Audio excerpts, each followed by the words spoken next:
Molecular orbital theory, जैसा आपको board पे दिख रहा होगा, आपके पास चैप्टर 4 की लास्ट थ्योरी है ये और बहुत इंपॉर्टेंट है।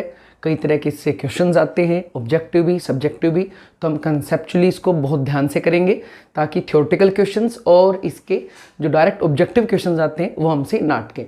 तो मुद्दा नंबर 1, आपको वीबीटी की आवश्यकता जरूरत क्यों पड़ी? क्योंकि भाई आपके पास पिछली थ्योरीज ने शेप स्ट्रक्चर के बारे में नहीं बताया था, लेकिन वीबीटी पे भी कुछ गलतियां रह गई थी, जैसे कि भाई वो मैग्नेटिक प्रॉपर्टीज को बहुत सारे एलिमेंट्स के, जैसे कुछ एग्जांपल भी हैं B2 O2, उनको ठीक से नहीं समझा पा रही थी। पैरा बता रही थी डाई थे, डाई बता रही थी पैरा थे, स्पेशली दोनों, इन दोनों को डाई मैग्नेटिक दिखा रहे थे लेकिन ये पैरा निकले।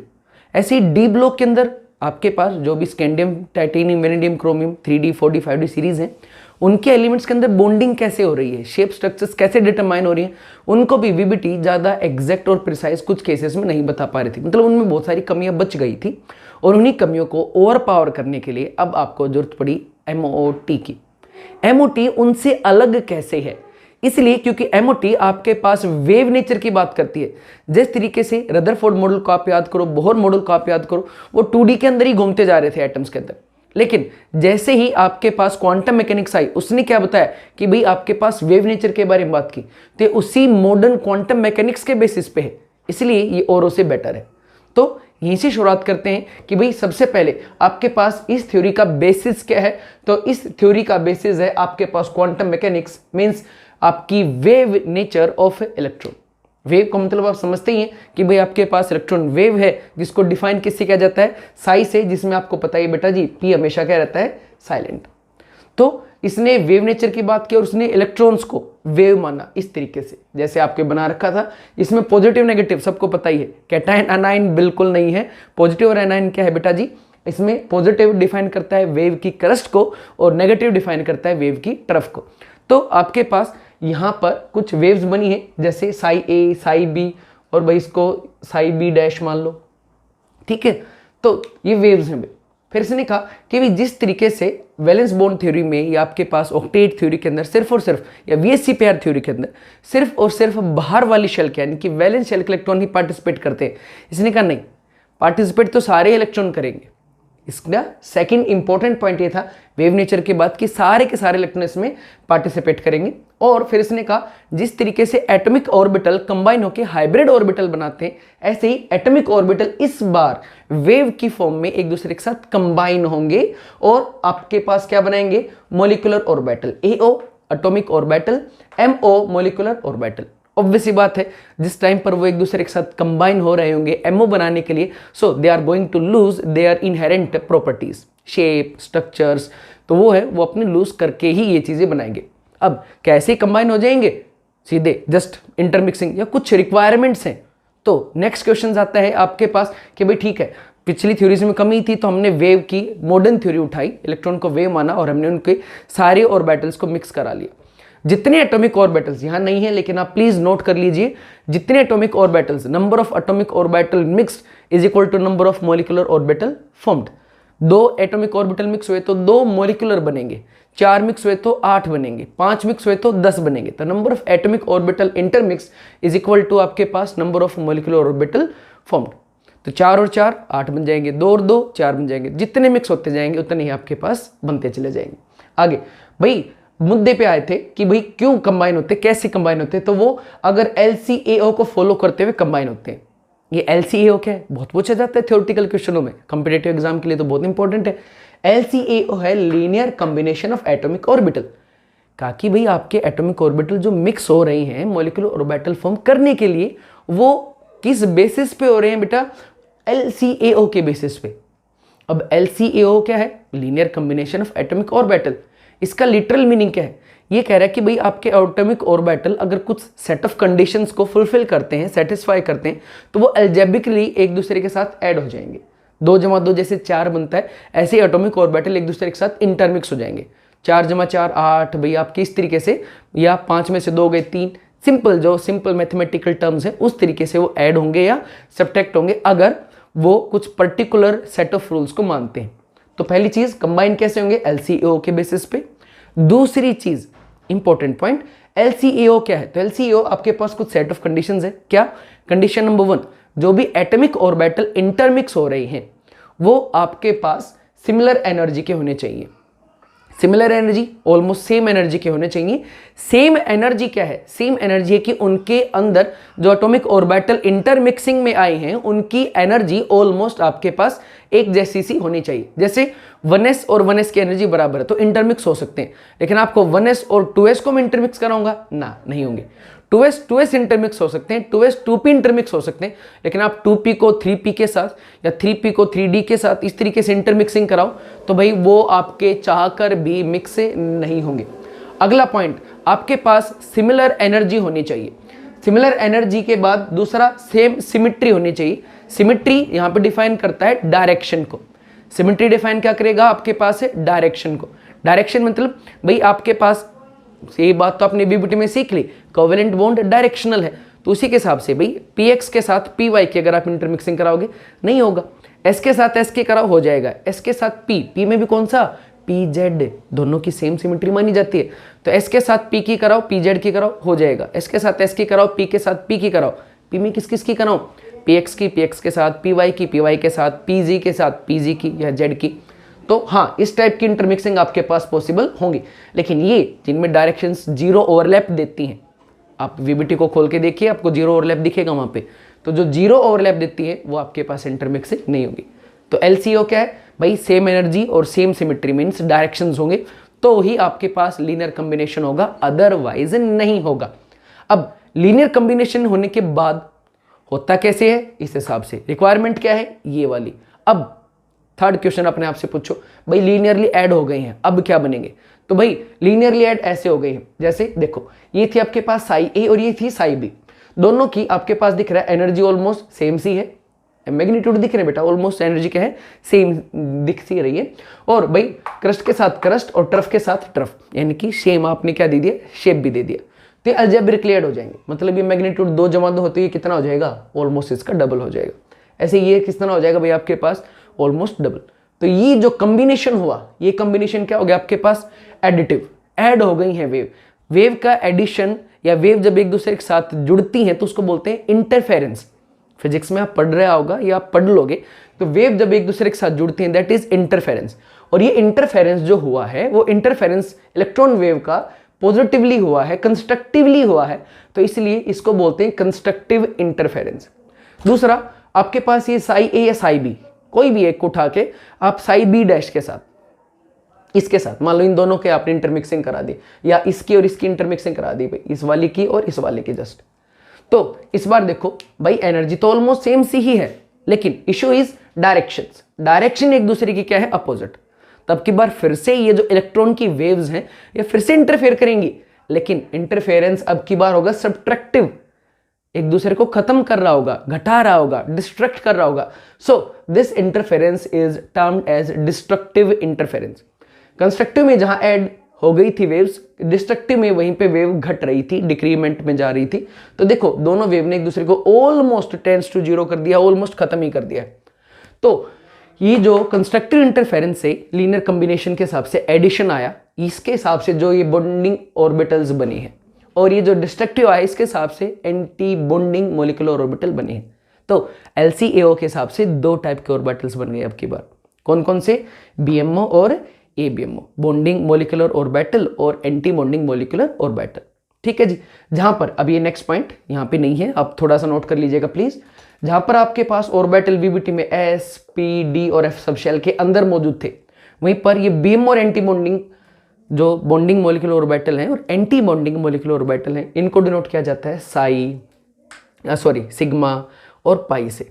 ठीक है जी, या फिर सिग्मा स्टार और पाई स्टार से। तो ये जो सिग्मा और पाई आपके पास नए ऑर्बिटल्स बने हैं ये होंगे बॉन्डिंग, और ये जो सिग्मा स्टार और पाई स्टार, ये स्टार जो है ये बेटा सबस्क्रिप्ट में है, सॉरी सुपरस्क्रिप्ट में है, पावर में है। तो ये जो स्टार लगाए गए हैं आपके पास ये डिनोट करेंगे आपके पास डिस्ट्रक्टिव इंटरफेरेंस को, यानी कि एंटी बॉन्डिंग मॉलिक्यूलर ऑर्बिटल को। और ये जो सिंपल डिनोशन है सिग्मा और पाई की, ये डिनोट किस चीज को करेंगे आपके पास? कंस्ट्रक्टिव यानी कि बॉन्डिंग मॉलिक्यूलर ऑर्बिटल्स को। अब बॉन्डिंग मॉलिक्यूलर ऑर्बिटल्स यही चीज लिख रखी है, कैसे बने हैं इन दोनों एडिशन से, और एंटी बॉन्डिंग कैसे बने हैं इन दोनों के डिस्ट्रक्शन से। अब थोड़ा सा और आगे देखते हैं। अब आ गए हैं बेटा उसके थोड़ा सा और आगे। अभी अभी आपने देखा कि आपके पास जो फाई बना था, फाई क्या था, इनका लीनियर कम्बिनेशन, ठीक है जी। लीनियर कम्बिनेशन में फाई बीएमओ क्या था, जाई ए प्लस जाई बी, और यहाँ फाई एंटी बीएमओ क्या था, जाई ए माइनस जाई बी, क्योंकि उसमें कम्बिनेशन आपके पास कंस्ट्रक्टिव था बीएमओ में और इसमें डिस्ट्रक्टिव था। लेकिन सेकंड चैप्टर में आपने एक बहुत ध्यान से चीज पढ़ी थी, वो क्या था कि आपके पास it is not important psi क्या है, ज्यादा इंपॉर्टेंट, ज्यादा वैल्यू किसकी थी, साई स्क्वायर की। क्योंकि साई स्क्वायर क्या डिफाइन करता था, साई स्क्वायर डिफाइन करता था electron finding probability, electron density. तो इलेक्ट्रॉन डेंसिटी के ज्यादा मायने हैं इंस्टेड ऑफ आपके पास इलेक्ट्रॉन वेव कैसी है। तो आपके पास ऐसे ही आपने क्या किया, साई का स्क्वायर किया, सॉरी फाई का स्क्वायर किया, सॉरी फाई का स्क्वायर किया। तो फाई क्या था आपके पास, साई ए प्लस साई बी, अभी तो लिखा छठे पॉइंट में, पांचवें पॉइंट में सॉरी। ऐसे ही फाई ए बी एम क्या था आपके पास, psi A minus psi B, तो क्या हो गया ए प्लस बी का होल स्क्वायर, और ये क्या हो गया ए माइनस बी का होल स्क्वायर। तो यहाँ पे क्या आ गया, psi A square plus psi B square plus 2, एक एक्स्ट्रा फैक्टर जुड़ गया 2 साई ए साई बी, दोनों की मल्टीप्लीकेशन का। यहाँ पर एक एक्स्ट्रा फैक्टर दोनों के एडिशन के अलावा क्या हो गया, घट गया है। अब आप ही बताओ, एक के अंदर वैल्यूज बढ़ रही थी वेव के अंदर, दूसरे के अंदर वैल्यूज घट रही थी, तो साफ दिख रहा है ना, इसके अंदर ज्यादा इलेक्ट्रॉन डेंसिटी है, इसके अंदर ज्यादा एरिया है, हाँ है ना। 5 स्क्वायर क्या हो जाएगा आपके पास, बीएमओ का एरिया, तो इसमें एरिया एक्स्ट्रा ऐड हो गया है साई ए प्लस साई बी स्क्वायर के अलावा, जबकि इसमें साई ए प्लस साई बी के अलावा एक्स्ट्रा घटा है, तो कुछ एक्स्ट्रा एरिया इसमें घट रहा है और इसमें कुछ एरिया बढ़ रहा है। तो यहां से साफ हो रहा है कि आपके पास जो बॉन्डिंग मॉलिक्यूलर ऑर्बिटल्स हैं उनकी इलेक्ट्रॉन डेंसिटी हायर रहेगी, जबकि एंटी बॉन्डिंग मॉलिक्यूलर ऑर्बिटल की इलेक्ट्रॉन डेंसिटी जो है वो लोअर रहेगी। तो इसने मैथमेटिकली आपको एक बात बिल्कुल सिंपल और सरल शब्दों में समझा दी कि बॉन्डिंग मॉलिक्यूलर ऑर्बिटल आपके पास ज्यादा स्टेबल होंगे, और एंटी बॉन्डिंग, नाम में ही एंटी है, जो बॉन्डिंग के अपोजिट चलते हैं, जो कम स्टेबिलिटी देते हैं, ज्यादा एनर्जी देते हैं, तो वो आपके पास से मॉलिक्यूल को स्टेबिलिटी थोड़े देंगे। तो यहाँ से मैथमेटिकल पोर्शन से आपको एक बात समझ में आती है कि जो इलेक्ट्रॉन बीएमओ में जाएंगे वो मॉलिक्यूल को ज़्यादा स्टेबल करेंगे व्हाइल बॉन्डिंग, और जो इलेक्ट्रॉन एबीएमओ में जाएंगे वो आपके मॉलिक्यूल की स्टेबिलिटी को कम करेंगे। ये बहुत काम का है, क्वेश्चन तो यहीं से आएगा जो अभी मैं बता रहा हूँ कि ज़्यादा स्टेबल कौन, कम स्टेबल कौन, क्योंकि पूछे जाएंगे क्वेश्चन आपसे, तब ये कंसेप्ट आपके काम आएगा instead of cramming any fact. थोड़ा सा और काम आगे आते हैं, ये तो था मैथमेटिकल। अब आते हैं थोड़ा सा और पोर्शन जो थ्योरेटिकल क्वेश्चन को और भी आपका स्ट्रॉन्ग करता है। भाई क्यों, ये तो मैथमेटिकल आ गया, थ्योरेटिकली कैसे हो रहा होगा।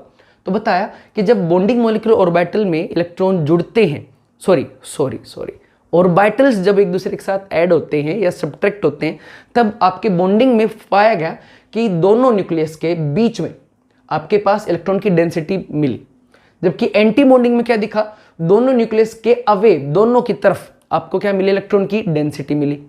मतलब समझना, यहाँ पे जो बॉन्डिंग के अंदर जो इलेक्ट्रॉन डेंसिटी आई, इलेक्ट्रॉन जो मिलते हैं, प्रोबेबिलिटी है फाइंडिंग की, वो कहाँ मिली, न्यूक्लियस के बीच में। किस केस में, बॉन्डिंग मॉलिक्यूलर ऑर्बिटल के केस में। मतलब इलेक्ट्रॉन कहाँ पाया जाएगा, न्यूक्लियस के बीच के अंदर पाया जाएगा, जबकि एंटी बॉन्डिंग में जो इलेक्ट्रॉन की डेंसिटी है वो न्यूक्लियस के दोनों तरफ मिली, न्यूक्लियस के बीच में नहीं मिली, दोनों तरफ मिली। इससे क्या होगा, अरे होगा ना, समझ में आ गया होगा आपको आराम से। भाई यहाँ पे अट्रैक्शन आ रही है और न्यूक्लियस के बीच की रिपल्शन कम हो रही है, क्योंकि बीच में इलेक्ट्रॉन आ गए ना जी। तो इलेक्ट्रॉन दोनों न्यूक्लियस के बीच में आके हाई अट्रैक्शन में आ गए हैं। अरे दोनों न्यूक्लियस उसको अच्छे से अट्रैक्ट कर रहे होंगे, जबकि इंटर न्यूक्लियस रिपल्शन खत्म हो गई है ऑलमोस्ट, बीच में इलेक्ट्रॉन जो आ गए हैं। यहाँ पर इंटर इलेक्ट्रॉनिक रिपल्शन ऐसी की ऐसी है, और ये इलेक्ट्रॉन सिर्फ इस न्यूक्लियस के साथ थोड़े से अट्रैक्टेड हैं और ये इसके साथ। बॉन्डिंग में जाने के बाद दोनों के न्यूक्लियस के बीच में इलेक्ट्रॉन नहीं आए हैं, तो ऑब्वियस है भाई यहाँ पर इलेक्ट्रॉन बहुत ज़्यादा स्टेबल रहेंगे, एनर्जी लोअर रहेगी। यहाँ पे इलेक्ट्रॉन आपके कम स्टेबल रहेंगे, एनर्जी हायर रहेगी। और सेकंड चैप्टर से आपको बार बार में बताया जा रहा है एटॉमिक स्ट्रक्चर से कि अट्रैक्शन एनर्जी घटाती है, स्टेबिलिटी बढ़ाती है। रिपल्शन एनर्जी को इंक्रीज करती है और स्टेबिलिटी को डिक्रीज करती है। बस, तो ये आ गया आपका कंसेप्चुअल एक्सपेरिमेंटल की क्यों। ये तो मैथमेटिकल था वेव का, क्योंकि स्कोडिंजर तो सब कुछ मैथमेटिकली दिया था, तो मैथमेटिकली समझा कि इसमें एक एक्स्ट्रा ऐड हो गया है एरिया, इलेक्ट्रॉन डेंसिटी ज़्यादा, इसमें इलेक्ट्रॉन डेंसिटी कम। वहीं ये पता चला कि वो इलेक्ट्रॉन डेंसिटी है कहाँ पे, तो यहाँ पे न्यूक्लियस के बीच में, यहाँ न्यूक्लियस से दूर। तो भाई ये स्टेबल ज़्यादा, ये स्टेबल कम, ये चीज़ यहाँ पे लिख रखी है। अब इलेक्ट्रॉन यहाँ पे आपका थंब रूल जो बन गया है, यूनिवर्सल रूल जो बन गया है कि electron in bonding molecular orbital has lower energy more stability and vice versa. वैसे वर्षा तो तुम समझते हो कि एबीएमओ में हायर एनर्जी रहेगी और लेस स्टेबिलिटी। बेटर आप अच्छे से लिखें इन चीज़ों को, क्योंकि यहाँ से direct theoretical questions, conceptual questions या स्टेटमेंट बेस्ड क्वेश्चंस आपके पास आ सकते हैं। तो अब थोड़ा सा ध्यान से चेन जोड़ो पिछले 6 के 6 7 के 7 पॉइंटों से। क्या देखा भाई, बॉन्डिंग हुई क्यों, हुई कैसे, LCAO क्या था, LCAO ऑपरेट कैसे करता है, कंस्ट्रक्टिव इंटरफेरेंस क्या है, डिस्ट्रक्टिव क्या है, कंस्ट्रक्टिव से क्या बना BMO, डिस्ट्रक्टिव से क्या बना ABMO, ABMO की स्टेबिलिटी कम क्यों थी, कंस्ट्रक्टिव वाले की BMO की स्टेबिलिटी ज़्यादा क्यों थी, सारी चीज़ें आ गई। लेकिन अब ये जो जुड़े हैं, जुड़ने के बाद शेप्स कैसी बनी है, S की सबको पता है स्फेरिकल, P की डम्बल, D की डबल डम्बल, सबको पता है। लेकिन अब कुछ नया बना है ना। सेकंड पॉइंट याद तो करो, एटॉमिक ऑर्बिटल मिक्स होके देयर आइडेंटिटी को लूज करते हैं। So they are losing their identity. What is their identity, their nature, their shape, their energies. तो लूज कर रहे हैं ना, तो कुछ तो बनाया होगा ना नया। वो कैसा बना, अब वो पॉइंट आ जाते हैं। तो एक पॉइंट और छोटा सा ऐड ही कर लो कि भाई आपके मॉलिक्यूलर ऑर्बिटल जो फॉलो होंगे वो ऑफ-बोक यानी कि इंक्रीजिंग ऑर्डर ऑफ एनर्जी में उनको अरेंज किया जाएगा। पॉलीज रूल, पॉली ने क्या कहा था भाई, आपके पास 2 ही इलेक्ट्रॉन आ सकते हैं ऑर्बिटल में, वो भी अपोजिट स्पिन के। और हंस रूल, जिसने क्या कहा, डीजनरेट ऑर्बिटल्स के अंदर पहले एक इलेक्ट्रॉन भरो, उसके बाद पेयरिंग कराओ। इन सारे के सारे तीनों रूल्स को रिवीजन होगी उन तीनों रूल्स को ये आपके ऑर्बिटल जो नए वाले फॉर्म होंगे वो फॉलो करेंगे। फॉर्म कौन से होंगे अब उनको देखो। बॉन्डिंग में अभी बताया था कंस्ट्रक्टिव इंटरफेरेंस था, आपके पेज पे देखो ना, 5वें पॉइंट में यहाँ डायग्राम था ना इस एरिया में। तो आप देखोगे कि कंस्ट्रक्टिव यानी कि क्रस्ट के साथ क्रस्ट मिल गया है, या आपके पास ट्रफ के साथ ट्रफ मिलेगा। तो क्रस्ट के साथ क्रस्ट मिल गया, तो देखो दोनों मिलके जो नया मिला इन दोनों का क्या था, एडिटिव था। तो बन गया जी आपके पास नया ऑर्बिटल, और ये क्या होगा, BMO। ऐसे ही P वालों में देखो, PX PX या PY या PZ दोनों हेड ऑन टकरा रहे हैं। तो देखो जो टकराया वो एरिया बढ़ गया है, और बाकी जितना था वो एज इट इज है। तीसरा पाई वाला देखो, पाई में भी जो कंस्ट्रक्ट होंगे ये साइडवेज ओवरलैप होगा अब की बार तो इनके बीच में। तो देखो ना साइडवेज ओवरलैप पे कुछ ऐसे ही बनाना स्ट्रक्चर से बन जाएंगे, 2 ऊपर भी और नीचे भी। तो एक दूसरे के साथ क्या कर रहे हैं, आपके पास एक स्ट्रक्चर बना रहे हैं। ऐसे ही अब आओ ABMO में, अब की बार देखो क्रस्ट टर्फ के साथ आ रही है, तो दोनों का एरिया देखो स्फीयर घट के छोटा हो गया है, स्फीयर घट के छोटा हो गया है। इलेक्ट्रॉन डेंसिटी देखो ना, डायग्राम के थ्रू कोशिश की समझाने के लिए, घट रही है। और क्या बन गए भाई, ये घट के इनके बीच में एक नोडल प्लेन भी आ गया। जितना एरिया घटा है इन दोनों के एडिशन की वजह से, उसमें क्या बन गई, नोड। नोड तो सबको पता है ना, ऑर्बिटल वो एरिया है, 3D स्पेस है जहां electron finding probability is maximum, बल्कि नोड वो एरिया है जहां पे electron finding density is minimum, lowest, tends to 0 almost. तो ऐसे ही P और P जब आपके हेड ऑन कोलाइड करते हैं, कब, ABMO में, तो क्या बन जाता है इस टाइप से। जो हेड ऑन कोलाइड किए देखो वो तो कंस्ट्रक्ट हो गया, बीच में क्या आ गया, कैसे एरिया जहां इलेक्ट्रॉन नहीं पाए जाएंगे। ऐसे ही साइडवेज में देखो क्या बन गया। तो ये शेप्स हैं आपको याद रखनी है, प्लीज ध्यान दीजिएगा, ये शेप्स हैं जो आपको याद रखनी है। तो यहाँ से एक चीज और जो आपको लिख लेनी चाहिए, दिमाग में डाल लेनी चाहिए, क्या, आपके बॉन्डिंग मॉलिक्यूलर ऑर्बिटल और anti bonding, in short MO polycentric हैं, एक से ज्यादा सेंटर है। ये देखो इनके अंदर एक ही जुड़ रहे हैं, लेकिन देखो इसमें 2 न्यूक्लियसेस आएंगे जिनके बीच में इलेक्ट्रॉन रहेंगे, ये एक का न्यूक्लियस है दूसरे का न्यूक्लियस। ऐसे यहाँ पर भी आपके पास 2 न्यूक्लियसेस आएंगे जिनके बीच में इलेक्ट्रॉन डेंसिटी बहुत हायर रहेगी। ऐसे यहाँ पर भी आपके पास 2 न्यूक्लियसेस रहेंगे, एक कहीं इस तरफ से होगा, एक कहीं यहाँ से होगा। तो ये पॉलीसेंट्रिक है, कौन, bonding molecular orbital. Atomic orbitals monocentric है। प्लीज अगर ये अभी तक पॉइंट्स में नहीं आया है तो please note it down yourself, what, atomic orbitals are monocentric and molecular orbitals are polycentric in nature. थोड़ा सा और अब देख लो जब बात चल रही है। एक पॉइंट और है आपके पास, वो है नोडल प्लेन।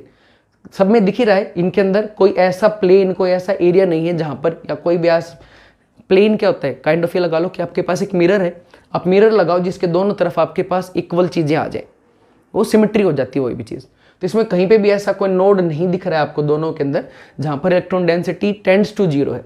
तो इसमें नोडल प्लेन 0, इसमें भी नोडल प्लेन 0, इसके अंदर एक नोडल प्लेन होगा, वहीं इसके अंदर भी एक नोडल प्लेन, ये रहा बीच में, इसके अंदर भी एक, हाँ जी आ गया, इसमें भी डिस्ट्रक्शन की वजह से।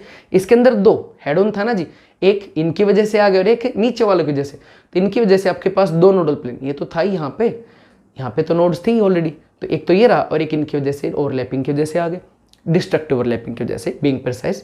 तो इसमें 2 नोडल प्लेन है, एक लास्ट पॉइंट आपके लिए, ये सिर्फ और सिर्फ कॉम्पिटिटिव एग्जाम के लिए, आपके इन मॉलिक्यूलर ऑर्बिटल को फर्दर 2 और टाइप्स में क्लासीफाई किया जाता है। प्लीज़ इसको अपने आप नोट कीजिएगा, बोर्ड पे नहीं है। एक होगा जिराड, इरा स्पेलिंग, एक होगा अनजिराड, जी और यू डिनोट किया जाएगा। जिराड वो होंगे जिनके अंदर आपके पास ऑर्बिटल के अंदर सिमेट्री रहेगी, सेंटर ऑफ सिमेट्री रहेगा, जिनके अंदर कोई भी सिमेट्री। क्या होता है भाई? सिमेट्री जैसे हम सिमेट्रिकल है, हमारी बॉडी को ऐसे आप देखोगे तो दोनों तरफ एग्जैक्ट सेम चीजें होती हैं। ताजमहल आपके पास सिमेट्रिक है, मेन जो आपके पास कंस्ट्रक्शन उसके चारों तरफ पिलर्स और उसकी शेप एग्जैक्ट सेम रहेगी। सर्कल, स्फीयर सिमेट्रिक है, किसी एक पॉइंट पे आप देखो तो उससे हर एक पॉइंट की डिस्टेंस क्या रहेगी? बराबर। तो ऐसे ही ऑर्बिटल्स के अंदर कोई भी सिमेट्री आ जाए, पॉइंट ऑफ सिमेट्री आ जाए भाई, सेंटर ऑफ सिमेट्री आ जाए भाई, को प्लेन आ जाए, 3 तरह से सिमेट्री डिफाइन हो सकती है। किसी पॉइंट के अराउंड जैसे सर्कल है, किसी प्लेन के अराउंड जैसे भाई आपके पास यहाँ पे भी डिफाइन करोगे अभी अभी, या मिरर है आपके पास, मिरर भी तो सिमेट्रिक है, आप उतना ही दूरी पे दिखाई देते हो जितना दूर आप खड़े हो उससे, सिमेट्रिक है ना जी। तो ऐसा कोई भी सिमेट्रिक पॉइंट अगर किसी भी ऑर्बिटल में आ जाता है दैट इज जिराड, और नहीं आता है दैट इज अनजिराड। प्लीज इसको अपने आप जरूर लिखिएगा। तो जिराड के अंदर क्या होगा आपके पास? जिराड वो ऑर्बिटल्स रहेंगे जिनके अंदर सेंटर ऑफ सिमेट्री या पॉइंट ऑफ सिमेट्री होगा, या कोई भी सिमेट्री एलिमेंट होगा। तो what are gerade? Those orbitals which have any point, line या प्लेन ऑफ सिमेट्री। शॉर्ट करो तो gerade are those orbitals which have elements of symmetry. Ungerade are those which do not have any element of symmetry. 3 element थे, point, plane और line, 3 होते हैं। अब ये दोनों क्या है आपके पास? जिराड है, ठीक है, क्योंकि इनके अंदर आप यहाँ पर एक प्लेन रख के देखो, दोनों तरफ जाओ पॉजिटिव डेंसिटी बढ़ती जा रही है। यहाँ पे रख के देखो, दोनों तरफ जाओ आपके पास ऑलमोस्ट इलेक्ट्रॉन डेंसिटी सेम। देखो ना, मिरर रख के देखो, दोनों तरफ एग्जैक्ट क्या आ गया? सेम। इसके अंदर रख के देखना भाई, देखो इस तरफ कम हो गया है, इस तरफ एरिया हाँ जी ज़्यादा है। ऐसे रख के देखो, ऊपर पॉजिटिव डेंसिटी है, नीचे ट्रफ वाली है, तो यहाँ पर इसके अंदर कहीं पे भी आपका सिमेट्री नहीं आती। तो ये 2 जिराड और ये अनजिराड। ऐसे इसमें देखो भाई साफ दिख रहा है, ये तो एक तरफ पॉजिटिव डेंसिटी, एक तरफ आपके पास है ट्रफ वाला। तो दोनों के अंदर अगर आप देखोगे इस ऑर्बिटल को रियलिटी में तो कहीं पे भी सिमेट्री नहीं होगी। ऐसे यहाँ पर साफ दिख रहा है भाई, इस प्लेन किस तरफ बिल्कुल भी नहीं है, तो ये भी क्या है? अनजिराड। इसमें हाँ जी इसमें है, देखो आप यहाँ इस पॉइंट से इधर जाओगे बिल्कुल दोनों तरफ सेम, इस पॉइंट से इधर जाओगे दोनों तरफ एग्जैक्ट सेम। तो आपके पास 2 जिराड हैं ऑर्बिटल बॉन्डिंग के अंदर। कौन कौन से? ये रहा सिग्मा एस, और ये क्या बेटा आपके पास है? पाई पी। ये क्या आपके पास है? Sorry sigma P, sorry head on overlap है तो क्या हो जाएगा? Sigma P. ये क्या आपके पास है? पाई पी। तो सिग्मा एस और सिग्मा पी जिराड है, जबकि पाई पी आपके पास अनजिराड है। ऐसे ही सिग्मा स्टार एस और सिग्मा स्टार पी अनजिराड है, ये दोनों अनजिराड है, जबकि आपके पास पाई स्टार पी आपके पास जिराड है। तो ये आपके पास थे ऑर्बिटल्स की शेप, होपफुली आपको समझ में आ गई होगी। और अब आपसे बात करते हैं इलेक्ट्रॉनिक कॉन्फ़िगरेशन की, इलेक्ट्रॉनिक ऑर्बिटल डायग्राम्स की। और अब आ गए हैं इस चैप्टर के बिल्कुल थ्योरी के फिनिशिंग पॉइंट के ऊपर, जहाँ पर आप बात करेंगे बेटा जी कि किस तरीके से आप एनर्जी को अरेंज करेंगे ऑर्बिटल्स की। तो सबको पता है आफ्बू रूल, हंस रूल और पॉली तीनों यूज होंगे। शुरुआत आफ्बू के होगी। तो पहली बात सबसे इंपॉर्टेंट जो आपको याद रखनी पड़ेगी बेटा जी बहुत ध्यान से, कि आपके पास ये जो है क्या 2 हिस्सों में आएगा। एक लेस देन 14 इलेक्ट्रॉन, जिसके अंदर मतलब होमोडायटोमिक की बात करूँ तो लिथियम से लेके और आपके पास हाइड्रोजन से लेके और नाइट्रोजन तक इंक्लूडिंग नाइट्रोजन, ये इस तरीके से कन्फिग्रेशन लिखी जाएगी। और एक ये दूसरा मेथड है, तब जब आपके पास इलेक्ट्रॉन 14 से ज़्यादा होंगे, मतलब नाइट्रोजन से ज़्यादा का जब एलिमेंट आ जाएगा कोई भी O2 F2 Ne2 या ऐसे कोई हेट्रोन्यूक्लियर कंपाउंड जब आ जाएगा, तो इस तरीके से इलेक्ट्रॉनिक कन्फिग्रेशन आपके पास लिखी जाएगी। इस बात को अपने दिमाग में प्लीज़ बैठा लीजिए कि आपके पास 20 इलेक्ट्रॉन से ऊपर का क्वेश्चन पेपर में नहीं पूछा जाएगा। लिमिट क्वेश्चन पूछने वाले की 20 इलेक्ट्रॉन तक ही होगी। तो 20 इलेक्ट्रॉन तक आपसे क्वेश्चन यहाँ से पूछा आराम से जा सकता है। तो अब थोड़ा सा टॉपिक के ऊपर आते हैं कि भाई आपके पास क्वेश्चंस करा कैसे जाएगा या कॉन्फ़िगरेशन लिखी कैसे जाएगी। तो पता चला कि भाई 1s और 1s दोनों एटॉमिक ऑर्बिटल इंटरमिक्स होते हैं, ऑब्वियसली बात है। तो क्या बनाते हैं, एक बीएमओ और एक एंटी बीएमओ। ये रहा सिग्मा एस बीएमओ और सिग्मा 1s स्टार ए बीएमओ। ऐसी 2s की एनर्जी 1s से तो ज़्यादा होगी। तो इस एक्सिस पे मैंने नहीं बनाया, आप बना सकते हैं। आपके पास एनर्जी है और इसके ऊपर आपके पास फाई है। फाई तो आपने देखा था ना, हाँ जी, रिजल्टेंट साई ए प्लस साई बी या साई ए माइनस से साई बी। तो ये आपके एनर्जी लेवल डायग्राम है, जिसमें हम कभी भी एनर्जी बनाना भूल जाते हैं, लेकिन आप चाहें तो बना सकते हैं। वाई एक्सिस के ऊपर आप एनर्जी को डिनोट करें और एक्स एक्सिस के ऊपर फाई को डिनोट करें। फाई मतलब एक्सटेंट ऑफ बॉन्डिंग, जो भी आपका हो रहा है उसके अंदर। तो 2s की एनर्जी आबू के हिसाब से ज़्यादा है, तो वो भी इंटरमिक्स होंगे। तो क्या बन जाएगा, एक बीएमओ सिग्मा 2s और एक anti BMO sigma 2s star. अब पी वालों के पास दो ऑप्शन है, वो हेड ऑन भी जा सकते हैं और साइडवेज भी। एस के पास सिर्फ एक ही ऑप्शन आता है, सिर्फ और सिर्फ आपका हेड ऑन का। तो इन्होंने तो सिर्फ सिग्मा बॉन्ड ही बनाए हैं, ये दो बॉन्ड बनाएंगे, सिग्मा भी और पाई भी। तो पहले क्या आएगा आपके पास पाई टू पी एक्स, फिर क्या आएगा पाई टू पी वाई, क्योंकि ये डीजनरेट हैं, ध्यान दीजिएगा। तो पहले आएंगे पाई, फिर उसके बाद आएगा सिग्मा। दोनों क्या आपके पास एंटी बॉन्डिंग। बाई कन्वेंशन हमने यूज कर रखा है, एक्स और वाई साइडवेज ओवरलैप करेंगे और जेड हमेशा हेड ऑन। इसलिए देखो ओवरलैप में भी अभी पीछे बात की थी 5-6 पॉइंट के अंदर, तब बात कहा था कि एस के साथ पी जेड ओवरलैप कर सकता है सेम सिमेट्री के अंदर, पी एक्स और पी वाई नहीं कर सकते, क्योंकि कन्वेंशन बना रखी है बेटा हमने। तो आपके पास pi two p x pi two p y, और उससे ज्यादा एनर्जी किसकी रहेगी, सिग्मा टू पी जेड। फिर एंटी बॉन्डिंग वाले pi star two p x pi star two p y, और सबसे लास्ट में सिग्मा टू पी जेड। तो इलेक्ट्रॉन कैसे भरे जाएंगे, तो आपके पास पहले इलेक्ट्रॉन एक यहाँ पे आएगा, 2 3 4 5 6 7 8। ध्यान से भाई, अब डीजनरेट आ गए हैं तो 100 जरूर आएगा, पहले एक एक 9 10 11 12, फिर 13 14 15 16 17 18 19 20। ऐसे इलेक्ट्रॉन इसके हिसाब से भरे जाएंगे, इस रूल के हिसाब से आपके पास इलेक्ट्रॉन भरे जाएंगे, इस हिसाब से आपके भरने चाहिए। दो ये रूल सिर्फ मैंने तो 20 तक भर दिया है, 20 तक एप्लीकेबल नहीं होगा, ये रूल सिर्फ 14 तक एप्लीकेबल होगा आपके पास, जहां पर इलेक्ट्रॉन टोटल कितने हो 14 तक हो। उसके बाद ये रूल आपके पास एप्लीकेबल नहीं होता। या फिर नाइट्रोजन के डायमोटिक मॉलिक्यूल तक, नाइट्रोजन के डाई एटॉमिक मॉलिक्यूल तक ये रूल आपका लागू रहता है। तो इन सारी चीज़ों को जब आपने एक लीनियर फॉर्म में डिनोट किया तो कुछ ऐसा बन गया, sigma 1s sigma 1s star, sigma 2s sigma 2s star, pi two p x is equal to pi two p y is equal to sigma two p z, pi star two p x pi star two p y sigma two p z star. ध्यान से लिखते वक्त, ये नए हैं तो थोड़ी दिक्कत करेंगे, बट एज सुन एज आप प्रैक्टिस करते हैं 5-6 क्वेश्चनों की, जैसे अभी करेंगे भी, तो आपको कंसेप्ट टोटल क्लियर हो जाएगा। अब यहाँ पे आ जाओ, यहाँ पे आ जाओ। जब 14 से ज़्यादा होंगे, अब की बार थोड़ा सा मिक्सअप है, 1s मिलके 1s और सिग्मा 1s स्टार बनाएंगे, 2s और 2s मिलके सिग्मा 2s और सिग्मा 2s स्टार, दो सिग्मा बन गए भी, एक बॉन्डिंग और एक एंटी बॉन्डिंग।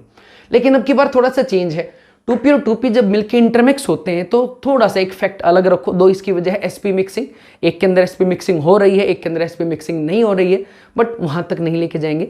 फिलहाल टॉपिक पे आओ, sp मिक्सिंग में क्यों दिमाग खराब करना है, क्यों बेफालतू की थ्योरी, थोड़ा सा आप याद कर सकते हैं, इनऑर्गेनिक है थोड़ा सा प्लीज। तो आपके पास 2p और 2p इंटरमिक्स होंगे, और पहले क्या बनेगा अब की बार सिग्मा, वहां क्या बना था पहले पाई, अब की बार क्या बनेगा सिग्मा 2p जेड, फिर आएगा पाई 2p एक्स पाई 2p वाई, फिर आएगा pi star 2p x pi star 2p y और सिग्मा 2p जेड। तो देखो कॉन्फ़िगरेशन क्या बन गई, sigma 1s sigma 1s star, sigma 2s sigma 2s star, sigma 2p z, pi 2p x is equal to pi 2p y, pi star 2p x is equal to pi star 2p y और sigma 2p z star. अब Hund's और Pauli के हिसाब से बने तो एक orbital maximum 2 electron आएंगे पॉलिन का, तो 1 2 3 4 5 6 7 8 8 तक तो देखो दोनों ही एग्जैक्ट सेम हैं, फर्क उसके बाद आता है। तो वहां पहले क्या आता है पाई नाइट्रोजन तक, और यहाँ पे क्या आता है आपके पास है सिग्मा। यहाँ कंफ्यूजन होगी लिखते वक्त, तो कंफ्यूजन दूर करते हैं ना निमोनिक टेक्निक्स जैसे हम बनाते हैं हर एक में। भाई यहाँ पे एक निमोनिक टेक्निक बना लो, न पाई N4 नाइट्रोजन, और नाइट्रोजन पहले क्या आ रहा है पाई, नाइट्रोजन में पहले क्या है बेटा पाई, तो टेक्निक क्या हो जाएगी न पाई, खत्म। तो नाइट्रोजन में पहले क्या आएगा पाई, बाकी तो डिट्टो सेम है, प्रैक्टिस से हो ही जाएगा। ऑक्सीजन में पहले क्या आएगा सिग्मा, ओ सिग्मा, तो इसको टेक्निक बना लो ओ सिग्मा, बुला रहे हो जैसे आप इसको ओ सिग्मा, सी गमा, सॉरी बेटा मेरी थोड़ी हिंदी वीक है, ओ सिग्मा, एक को याद कर लो, दूसरा तो ऑटोमेटिक आ जाएगा। तो न पाई, तो उसमें पहले क्या आएगा भाई 1s 1s star 2s 2s star, उसके बाद क्या आएगा पाई 2px पाई 2py। दूसरे वाले में क्या आएगा ओ सिग्मा में, हाँ जी 1s 1s star 2s 2s star, फिर सिग्मा 2pz, फिर आएंगे पाई 2px और पाई 2py। तो ये याद रखना है आपको इस ऑर्बिटल डायग्राम के थ्रू। तो आप आराम से इलेक्ट्रॉनिक कॉन्फ़िगरेशन किसी की भी लिख सकते हैं। तो अब इलेक्ट्रॉनिक कॉन्फ़िगरेशन लिखने पे ही ध्यान देंगे, थोड़ा सा आप देखिएगा। तो देखो बेटा जी, आप कॉन्फ़िगरेशन लिखनी सीख लेते हैं। इसी के हिसाब से सबसे सिंपलेस्ट से शुरू करते हैं हाइड्रोजन। हाइड्रोजन में एक है तो दो हाइड्रोजन में क्या हो जाएंगे, दो दो, एक हाइड्रोजन एक 1s से, एक हाइड्रोजन 1s से, मिलके कितने इलेक्ट्रॉन हो जाएंगे, दो। दोनों के दोनों पहले किस में जाएंगे, बिल्कुल सिग्मा 1s में। तो आपके पास कॉन्फ़िगरेशन इसी टाइप से लिखी जाएगी। और क्या लिखा जाएगा आपके पास, सिग्मा 1s2, ये लिख दिया जी। H2 पॉजिटिव, मतलब भाई दो थे पॉजिटिव, मतलब एक लूज कर दिया, तो अब तो एक इलेक्ट्रॉन रह गया। तो आपके पास क्या बन जाएगा, सिग्मा 1s1, ये बन गया जी सिग्मा 1s1। ये डायग्राम अगर आप अपने दिमाग में बिठा लेते हैं कि 1s, फिर 1s स्टार, फिर 2s 2s स्टार, फिर 2pz, फिर पाई 2px पाई 2py, तो आपको कभी कोई ट्रिक कुछ चीज़ याद रखने की जरूरत नहीं, कंसेप्ट आपके दिमाग में बैठ जाएगा। तो यहाँ से इतने क्वेश्चन इसीलिए कि आपके दिमाग में डायग्राम बैठ जाए, इनको करते करते आराम से आपको आ जाएगा। तो ऐसे ही He2 4 इलेक्ट्रॉन हो जाएंगे। तो 4 कैसे भर जाएंगे, सिग्मा 1s2 4 कैसे भाई, दो 1s के और दूसरे भी 1s के भी कितने आ गए, दो। दो और दो जब आप भरोगे तो क्या बन जाएगा आपके पास, हाँ जी सिग्मा 1s2 2, तो ये आ गए। उसके बाद क्या आ जाएगा आपके पास, सिग्मा 1s2 स्टार। तो देखना सिग्मा 1s2 2 इलेक्ट्रॉन और बाकी के दो सिग्मा 1s2 स्टार। ये बिल्कुल वैसे जैसे स्कूल पब्लिक स्कूल के हिसाब से हमने ट्रिक याद की थी, बिल्कुल ऐसे ही है इलेक्ट्रॉनिक कॉन्फ़िगरेशन। वो तो फिर भी आपके पास 118 एलिमेंट तक के लिए आपको याद करनी चाहिए थी, लेकिन ये तो सिर्फ 20 तक की याद करनी है। तो क्या है, क्या sigma 1s sigma 1s star, sigma 2s sigma 2s star, sigma 2pz पाई 2px पाई 2py, sigma 2p pi star 2px pi star 2py, और फाइनली सिग्मा 2pz। और करते करते जब आप लिखते जाएंगे ऑटोमेटिकली आपको याद हो जाएगी, कोई इश्यू ही नहीं है बिल्कुल भी। तो ऐसे ही आपके पास मान लो बेरिलियम है, बेरिलियम इलेक्ट्रॉन कितने हो जाएंगे, एक बेरिलियम में 4, तो दो बेरिलियम में 8। होमो डाई एटॉमिक है, सारे के सारे एक जैसे हैं, तो 8 कैसे भरे जाएंगे, sigma 1s2 sigma 1s2 star 4, sigma 2s2 sigma 2s2 star 8। तो जितने इलेक्ट्रॉन भरे गए हैं वो यहाँ डिनोट कर रखे हैं, बहुत स्मॉल में छोटे छोटे लिखे गए हैं, पर वो यहाँ डिनोट कर दिए गए हैं किसके अंदर कितने हैं। ऐसी एक बहुत इंपॉर्टेंट केस आपके पास बोरोन B2, बी में कितने बेटा 5, तो 2b में कितने हो जाएंगे 10। बोरोन की कॉन्फ़िगरेशन क्या थी 1s2, हाँ जी बिल्कुल बोरोन में 5 थे, 1s2 2s2 2p1। तो ये लो भाई आपके पास 1s2, ये 2s2 और ये आ गया आपके पास 2p1, ऐसे थे। अब ऐसे दूसरे के अंदर भी आएंगे 1s2 भाई 2s2 और 2p1, इंटरमिक्स होके इन्होंने ऑर्बिटल्स बनाए, और कैसे भरे जाएंगे भाई 1s2 स्टार, ऐसे 2s2 फिर 2s2 स्टार। अब एक एक हैं भाई, ये दोनों नीचे आएंगे। अब ये कैसे ऑर्बिटल हैं, डीजनरेट। कौन सा रूल लागू होगा, एग्जैक्टली वेरी वेरी गुड बेटा, हंट्स रूल। और हंट्स रूल क्या कहेगा, पहले एक एक डालो, तो इसके अंदर एक और इसके अंदर एक, तो पाई 2px और पाई 2py डीजनरेट है। तो यहाँ डायरेक्ट दोनों, जैसे यहाँ तो सारे आपके पास सिंगल सिंगल थे, डीजनरेट नहीं थे, लेकिन ये डीजनरेट है, तो इसके अंदर एक और एक इलेक्ट्रॉन पहले भरे जाएंगे। तो pi 2px is equal to pi 2py, ये राजी। तो इस तरीके से इसको लिखा जाएगा। ऐसे करते करते आपको पॉजिटिव है तो उतने इलेक्ट्रॉन निकाल दोगे, नेगेटिव है तो उतने इलेक्ट्रॉन आप उसके अंदर डाल दोगे, और ऐसे करते करते 9 नेगेटिव, बेशक 15 हो, पर इसमें नाइट्रोजन वाला केस ही लागू होगा, नाइट्रोजन वाला केस ही लागू होगा, ना कि आपको सर 14 तक के लिए रूल था भाई, नाइट्रोजन भी था साथ में। तो N2 नेगेटिव तक आप इसी प्रेफरेंस के हिसाब से, इसी ऑर्डर के हिसाब से इलेक्ट्रॉन फिल करेंगे। अब एक दो केस दूसरे के कर लेते हैं प्लीज। अब दूसरे वाला केस देखिए बेटा, अब की बार थोड़ा सा चेंज, नपाई था पिछली बार, और नपाई की जगह अब क्या हो गया बेटा आपके पास ओ सिग्मा। अब की बार सिग्मा को बुलाना है आपको, तब की बार सॉरी ओ सिग्मा। लो जी क्या चेंज आ गया भैया, आपके पास थोड़ा थोड़ा चेंज आ गया। क्या हो गया आपके पास 1s star sigma 1s sigma 1s star sigma 2s sigma 2s star. लेकिन अब की बार पहले क्या आएगा, सिग्मा 2pz, उसके बाद sp मिक्सिंग की वजह से होता है ये सब कुछ, उसके बाद pi 2px is equal to pi 2py, फिर pi star 2px pi star 2py, और लास्ट में सिग्मा 2pz स्टार। तो नाइट्रोजन के बाद वाले जो केस हैं, यानी कि 14 से ज़्यादा इलेक्ट्रॉन वाले जो केसेस हैं, वहाँ पे ये वाला रूल लागू हो जाएगा और आपके पास कॉन्फ़िगरेशन कुछ ऐसे बनेगी, sigma 1s2 sigma 1s2 star. Nitrogen में 16 इलेक्ट्रॉन है, 2s2 स्टार, तो 2s2 बना देते हैं, सॉरी 8 के बाद 2pz2 सिग्मा 2pz2 ओ सिग्मा, ओ सिग्मा पहले आएगा। उसके बाद पाई 2px2 पाई 2pxy2, सीधे 2 नहीं आएंगे, पहले क्या भरे जाएगा, 1 और 1 10 हो गए थे, 11 12, फिर 1 1 13 और 14 भरे गए जी। फिर क्या आएगा भाई, पाई स्टार 2px और पाई स्टार 2py। अब 2 ही बचे हैं, यहाँ तक आते आते आपके पास इलेक्ट्रॉन 14 हो चुके हैं, तो 15वां यहाँ आएगा और 16वां यहाँ। क्यों, 100 जरूर लगेगा, पहले सिंगल सिंगल भरे जाएंगे क्योंकि दोनों डीजनरेट है, एनर्जी और शेप सेम है।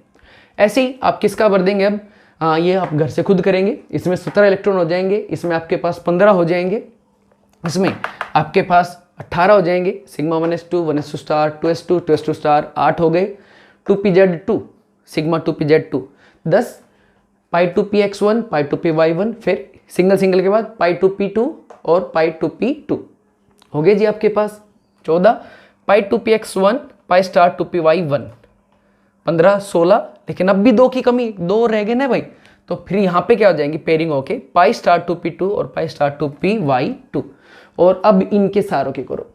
तो इस वीडियो में अगर आपने थ्योरी करते हुए इलेक्ट्रॉनिक कॉन्फ़िगरेशन लिखनी सीख ली, तो आपका जो मेन मोटिव था वो पूरा हो जाएगा। Thank you. प्लीज़ ध्यान से नोट करें एक एक चीज़ को, और कॉन्फ़िगरेशन और डायग्राम को अपने दिमाग में, अपनी आत्मा में बैठा लें। Thank you.